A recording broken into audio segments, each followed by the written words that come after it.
wabarakatuh. Assalamualaikum Pak Ustadz. Waalaikumsalam warahmatullahi wabarakatuh. Amin.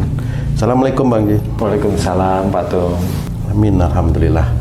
Pak Ustadz, seseorang yang menderita asma, ini saya juga sedikit pengalaman pribadi itu Pak Ustadz mengenai asma. Asma itu dia bunyi nanti Pak Ustadz. Saya bunyi dan dia dadanya melengkung gitu. Asma sendiri itu disebabkan oleh akhlak yang seperti apa Pak Ustadz? Bismillahirrahmanirrahim. Assalamualaikum warahmatullahi wabarakatuh. Waalaikumsalam warahmatullahi wabarakatuh. Amin ya rabbal alamin. Ya alhamdulillah. Sebenarnya yang saya sering amati dari akhlak yang berhubungan dengan asma. Asma ini bisa saja muncul sejak kecil, sejak bayi. Ada yang muncul mulai remaja, ada muncul yang dewasa, muncul yang sudah tua, ada ini tahapannya macam-macam. Jadi kalau dari bayi kayak kamu nih Tung umpamanya, jadi asma itu kalau kamu itu kecil SD itu sudah mulai asma kerasa seperti itu, insya Allah itu ada dari salah satu orang tuamu itu emosionalnya kuat, kemudian juga pada saat marah itu ya diem juga ada kuat.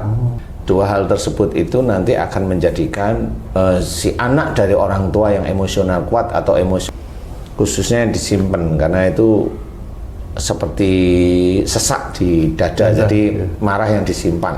Itu yang menyebabkan anaknya seperti tersebut, jadi kena asma sejak bayi pun sudah asma. Biasanya teman-teman dokter, biasanya loh ya, ini saya sering dengar aja sih.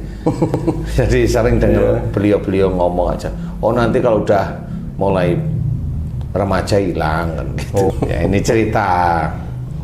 Bisa aja sebenarnya cerita itu menjadi benar kalau sifatnya si anak itu tidak sama dengan sifat orang tuanya yang emosional, yang diam. Kalau emosionalnya keluar ya nanti dia akan berangsur-angsur hilang aja asmanya, sesaknya hilang. Tapi nanti ganti penyakit beda lagi, nanti bukan asma. Nah, itu adalah cara Allah sebenarnya. Jadi bukan asmanya yang sembuh, itu hanya cara Allah. Jadi kalau ya anak bayi yang kena asma, itu cara Allah mengingatkan bahwa salah satu orang tuanya atau dua orang tuanya itu emosional, khususnya yang disimpan itu kalau asma. Ya khususnya yang disimpan, marahnya diem, seperti itu. Kalau dari, maaf Pak Ustadz, kalau dari remaja sampai tuanya juga asma, berarti tidak ada perubahan seperti itu kira-kira? Iya, kalau mamanya dari bayi dia asma, kemudian mulai remaja nih ya, SMP, SMA itu masih asma, kuliah masih asma, menikah asma sampai tua, berarti antara dia yang asma ini dengan orang tuanya sama.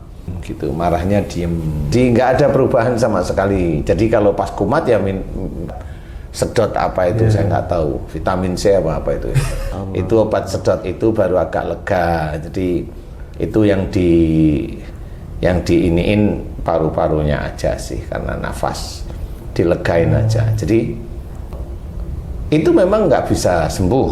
Orang tua saya Pak Ustadz mengidap asma. Ya barangkali memang dari kakekmu itu juga emosional, marah, diam seperti itu akan ngikutin. Dan kemudian kalau orang tua yang itu juga emosionalnya juga ya nggak bisa hilang seperti itu. Makanya inilah gunanya akhlak Rasul itu kita contoh ya. Jadi hadis Nabi kita pakai dalam kehidupan sehari-hari. Jadi jangan marah, karena diceritakan dalam hadis jangan marah bagimu surga. Kalau istilahnya dalam Quran itu ya maafkan, jadi nggak usah marah. Jadi kalau ada orang ini maafkan, seperti itu. Nah, hal-hal yang Islami inilah yang sebenarnya harus kita kerjakan sehari-hari sehingga itu menjadi amal soleh kita.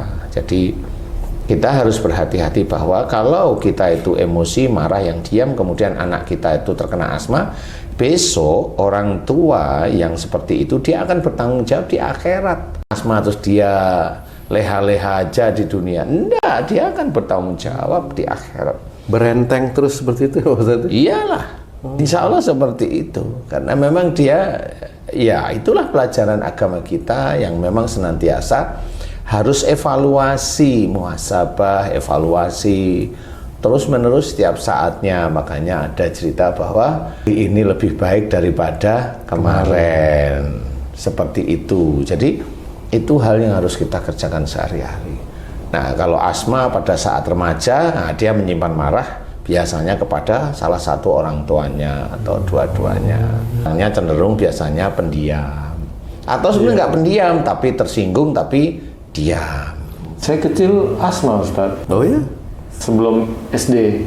Tapi setelah sekolah, udah nggak... SMP, Iya, SD apa SMP? SD masih asma? Asma, tapi udah SMP tuh udah nggak asma. Asma yang bagaimana itu yang Haji? Oh gitu soalnya.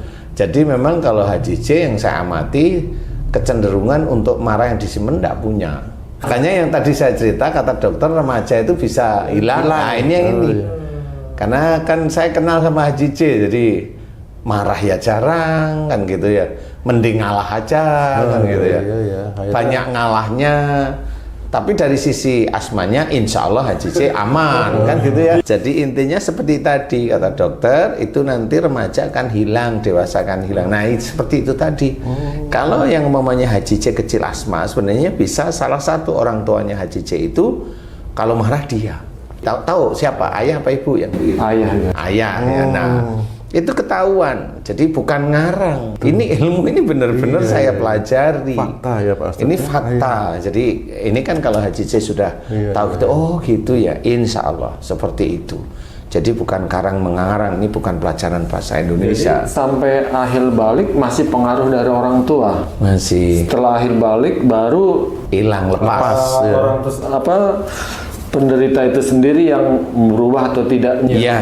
Iya, akhlaknya berubah apa tidak, sama atau tidak. Makanya kenapa pada saat akhir balik itu Allah istilahnya awal Allah itu mencatat amaliyah seseorang dalam hadis itu.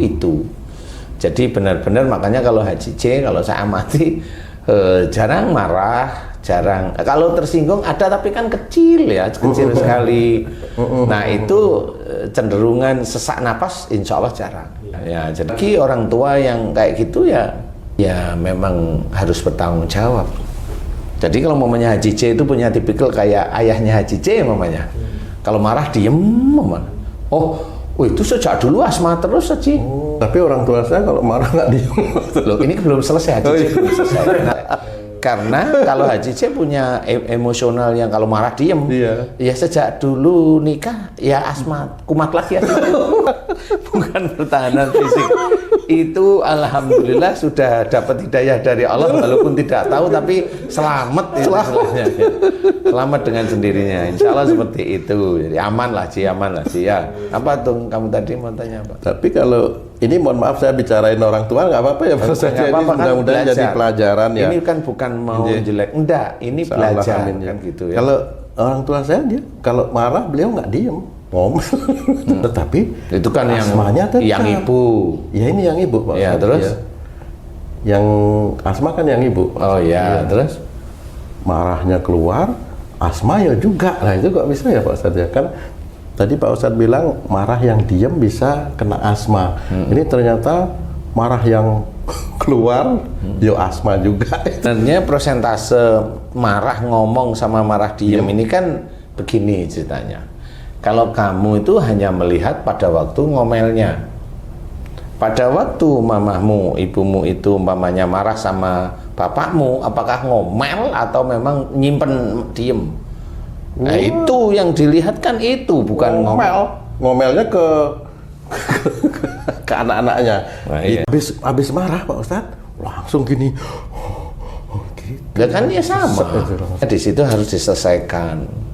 Di situ kalau asma yang tidak selesai itu sebenarnya mohon maaf ya saya harus cerita. Insya Allah ada dajjal yang menguasai di situ. Apakah dajjal itu bisa masuk ke seseorang masih kecil melalui sifat-sifat orang tuanya Pak Ustadz? Sama aja semuanya. Bisa ya Pak? Bisa. Sehingga genetiknya mirip seperti orang tuanya. Karena sifat-sifat tidak baik itu pasti ada. Seperti itu. Jadi jangan dianggap manusia muslim itu terus terbebas dari dajjal itu. Entah.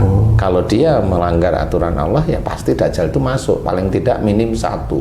Kalau itu diulangi lagi ya 2. Kalau diulangi lagi 3. Kalau diulangi lagi kan banyak terus-menerus. Karena hidupnya manusia itu kan bertahun-tahun puluhan tahun ini yang panjang ya. Kalau mamanya marah itu tahu marah tidak boleh. Kalau orang marah itu nanti masuk neraka. Kalau itu dilakukan terus-menerus, kan Dajjal itu kan masuk terus-menerus. Kan gitu. Jadi walaupun sholatnya itu bertobat, mohon ampun kepada Allah Ta'ala, kan bukan mohon ampun secara khusus di titik marahnya, tetapi hanya sekedar formalitas meminta ampun dengan istighfar itu aja. Itu formalitas. Seorang yang benar-benar dia belajar takwa pada Allah Ta'ala, dia akan merenung tentang kehidupannya. Itu direnungkan. Jadi bukan berarti terus selesai sholat selesai. Enggak bisa. Direnungkan, kenapa tadi saya marah, yang salah itu siapa, saya atau istri saya. Itu ngerenungin. Kalau yang saat ini gini, kenapa istri saya ngomong gini, kenapa istri saya ngomong begini. Kalau nggak ketemu, nggak usah mereka-reka, tanyain. Kenapa tadi kamu ngomong begitu, waktu aku ngomong begini, tanya. Sehingga selesai masalah itu. Tapi kalau kenapa istri saya begitu, oh kali dia begini, kan nggak pernah ketemu. Jadi besok itu, kalau memang ada persoalan lagi, ya nggak selesai, mau nggak pernah ngobrol. Si istri itu mamanya nggak diajak ngobrol, iya nggak tahu. Gitu, seperti itu. Nah ini yang harus diketahui. Sehingga ada juga asma remaja yang tadi sudah ya. Kemudian asma dari setelah menikah. Nah itu tadi.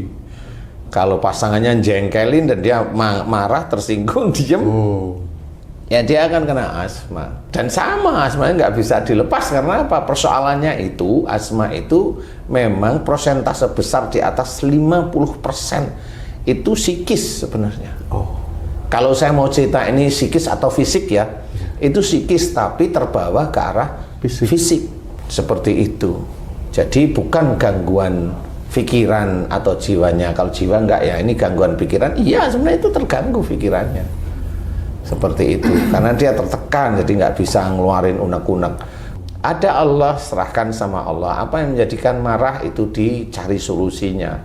Itu orang Islam selalu seperti itu. Makanya wasyawirhum fil amri itu diceritakan oleh Allah Ta'ala, musyawarah dalam segala urusan dunia. Jadi harus musyawarah, tanya seperti itu. Sehingga nanti yang dia asma setelah menikah itu ketemu nanti. Ya aku jengkel jika suamiku begini, atau aku jengkel jika istriku begini. Itu dia diem aja. Ya nanti lambat laun dia akan kena asma. Kalau memang pas tingkat imannya naik, tapi dia tidak pernah tahu bahwa dia itu marahnya itu selalu dilakukan terus-menerus, ya nanti dia akan kena asma. Insya Allah ya. Karena kalau memang imannya naik, pasti akan diingatkan oleh Allah Ta'ala tentang sesak di dadanya itu. Beda dengan sihir ya, sihir kita nggak bicara tentang sihir di sini, kita bicara dengan penyakit secara fisik yang dikatakan asma seperti itu. Jadi insya Allah begitu. Berarti Ustaz, orang tua yang mempunyai asma, kalau orang tua mempunyai asma berarti sampai dia berkeluarga menderita asma nih Ustaz. Berarti paling tidak taubatnya tuh belum mencukupi untuk menghilangkan asma. Insya Allah seperti itu, belum memenuhi syarat Allah istilahnya ya. Nah, kemudian dia menyadari anaknya ini asma, Ustaz. Nah, apa yang dia harus lakukan, Ustaz, biar anaknya terbebas dari asma, Ustaz? Ya pertama kali dia dulu yang harus mohon ampun. Dia harus mohon ampun. Anak itu kan ngikutin dia sebenarnya. Kemudian anaknya dikasih pendidikan agama agar tidak menuruti sifat orang tuanya yang buruk. Bisa, tapi kan nggak cuma orang tuanya yang ngomong kepada anaknya. Kan orang tuanya memberikan contoh istilahnya. Memberikan contoh, jadi tidak nyuruh. Makanya kamu jangan marah yang diem ya. Nggak bisa seperti itu. Katanya orang tuanya begitu. Makanya kalau ini sering saya mendengar kata-kata di sini itu. Apa-apa gimana? Dulu nah, itu sering saya mendengar dibalik-balikin. Karena papanya belum berubah itu, ngerti udah. Dia harus memberikan contoh sehingga anaknya itu tahu, oh papahnya sudah berubah, kan gitu. Misal masukin pesantren biar akhlaknya baik, gitu kan biasa begitu tuh Ustaz. Itu boleh, tapi bukan salah satu jalan utama, tapi boleh. Karena itu kan pendidikan agama itu kan diperlukan juga. Kalau umpamanya hanya di rumah aja kan nggak ngerti wong anak. Ya anaknya itu jarang, bapaknya itu cerita tentang masalah agama jarang, ya kan? Apalagi jarang ketemu.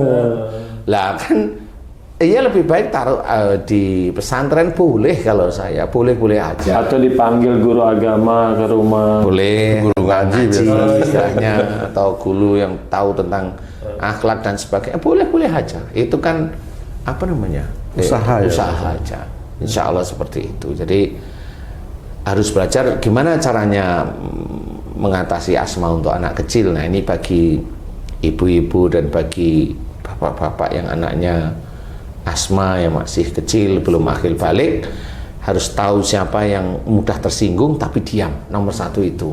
Kalau mamanya di antara ibu atau bapak, ini tetap doa, mohon kepada Allah Ta'ala, ya Allah jika anak saya terkena asma, karena itu disebabkan karena saya mudah sekali tersinggung, marah, dan diam. Jika itu dosa di hadapanmu, ampuni dosa-dosaku. Astagfirullahaladzim, astagfirullahaladzim, sampai ke hati. Kemudian sehari-hari dijaga, jangan belajar untuk tidak mudah tersinggung, seperti itu. Kalau yang itu remaja sampai dia itu menikah sudah asma, ya itu tadi dia harus mohon ampun, dia jengkel dengan orang tuanya yang dia simpan. Mohon ampun sama, ya Allah jika asmaku ini disebabkan karena kejengkelanku dengan ayahku atau dengan ibuku, marah yang disimpan. Jika itu dosa di hadapanmu, ya Allah ampuni dosa-dosaku yang aku lakukan kepada, marah kepada ayahku umpamanya, atau marah kepada ibuku yang aku simpan. Astagfirullahaladzim. Doa seperti itu fokus namanya. Jadi tidak hanya cuma sekedar istighfar. Kalau umpamanya seorang istighfar 3 kali selesai sholat, bisa aja istighfarnya itu mohon ampun kepada Allah kalau dalam sholat itu ada keteledoran seperti itu. Tapi habis itu enggak istighfar kan sama aja. Mana dia dosanya diampuni sama Allah Ta'ala. Loh kalau orang itu berbuat baik kan nanti dosanya dihilangkan sama Allah Ta'ala. Iya, tapi nanti itu di akhirat bukan di dunia. Karena kalau sudah di akhirat itu dihisab. Yang baik mengurangi yang buruk. Cuma yang baik sama yang buruk banyakkan mana kan begitu harus mikirnya itu. Kalau memang seorang itu sudah tidak merasa, dia itu merasa tidak punya dosa, wah itu sombong namanya. Itu dosanya malah paling besar itu. Oh dia sendiri sudah tahu, banyak ustadz cerita bahwa semua anak cucu Adam itu berdosa. Dia tahu, tapi kalau dia sendiri sehari-hari merasa nggak punya dosa, kan lucu. Jadi hanya teori di otaknya aja dia merasa berdosa, tapi untuk tindakan sehari-hari enggak. Contoh kenapa? Kalau dia sakit kasih itu salahmu. Mana? Loh, nggak ngakuin tuh. Itu namanya munafik di hadapan Allah Ta'ala. Seperti itu. Juga kalau sakit, katanya dosanya digugurin, tapi dia ke rumah sakit, dia minum obat, itu munafik sebenarnya. Nggak cocok dia nggak percaya kalau dosanya digugurin, padahal itu diyakini lah, kan lucu sebenarnya. Itulah, jadi jangan kita itu menjadi seorang muslim yang munafik. Munafik itu banyak hal. Mamanya tuh kamu punya istri nggak mau ngakuin itu istrimu, padahal istrimu, itu munafik namanya. Ini contoh. Haji J itu istrinya, kan gitu. Itu istrinya nggak mau ngakuin itu istrinya. Kalau ada orang lain gitu aja. J memang enggak dia lebih bagus. Memang saya nggak ngakuin itu istrinya. Terus siapa? Bos. Malah lebih tinggi gitu. Ya, jadi doa seperti itu dengan khusyuk, insya Allah mudah-mudahan Allah mengabulkan doa. Yang jelas doa itu bisa dikabulkan oleh Allah Ta'ala. Intinya adalah wa yastajibul ladina amanu wa aminus sholihat. Kuncinya di situ. Dan Allah mengabulkan doa orang yang beriman, imannya kuat dan selalu mengerjakan amal soleh. Amal soleh itu selalu dilakukan terus. Baik mulai dari sholat yang karena Allah, membaca Quran karena Allah, kemudian puasa karena Allah, melakukan sunnah-sunnah Rasul karena Allah, kemudian yang lain-lain. Nah di titik itulah nanti mudah-mudahan diijabah doanya, sehingga pada saat doa baru sekali 2 kali, ya alhamdulillah anaknya seseknya hilang, alhamdulillah. Tapi setelah itu sembuh ya jangan ujuk, jangan riak kalau itu aku doain sembuh berarti merasa punya amal solehnya itu besar. Ya jangan seperti itu belajar, itu ujian. Jadi kesembuhan yang dari doa kita sembuh itu ujian dari Allah Ta'ala untuk kita. Jadi jangan merasa kita itu riak dengan apa amal yang sudah kita kerjakan. Biasa saja, semua kesembuhan itu atas izin Allah, bukan dari kita. Mudah-mudahan bisa manfaat. Wallahu a'lam. Amin. Alhamdulillah. Terima kasih banyak Pak Ustadz penjelasannya.